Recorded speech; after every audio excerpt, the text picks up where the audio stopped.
Civil engineering పరిస్థితి ఎలా ఉంది? కరెంట్ ఐటీతో పోల్చుకుంటే మనం చూస్తున్నాం, ఐటీలోనే ఎక్కువ బూమ్ వినిపిస్తూ ఉంటుంది, కనిపిస్తూ ఉంటుంది.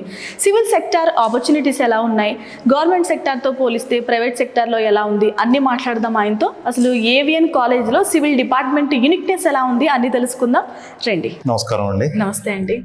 సార్, అంటే సివిల్ ఇంజనీరింగ్ అంటే ఏదో కొంతమందికి, చాలామంది ఆప్ట్ చేసుకోరు, ఎందుకంటారు అసలు?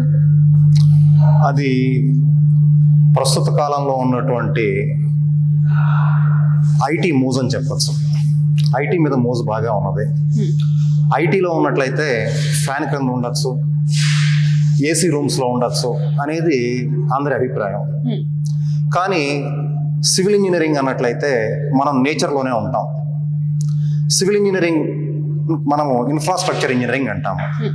ఇన్ఫ్రాస్ట్రక్చర్ ఇంజనీరింగ్ అన్నట్లయితే ఇన్ఫ్రాస్ట్రక్చర్ ఏమిటి? హౌసింగ్, మనం ఉండటానికి ఇల్లు, మనం త్రాగటానికి నీరు, మనం నడవటానికి, మన వెహికల్స్ నడవటానికి రోడ్లు, ఇది ఇన్ఫ్రాస్ట్రక్చర్. ఈ ఇన్ఫ్రాస్ట్రక్చర్ లేకుండా ఏ ఇండస్ట్రీ కూడా సెటప్ చేయలేము,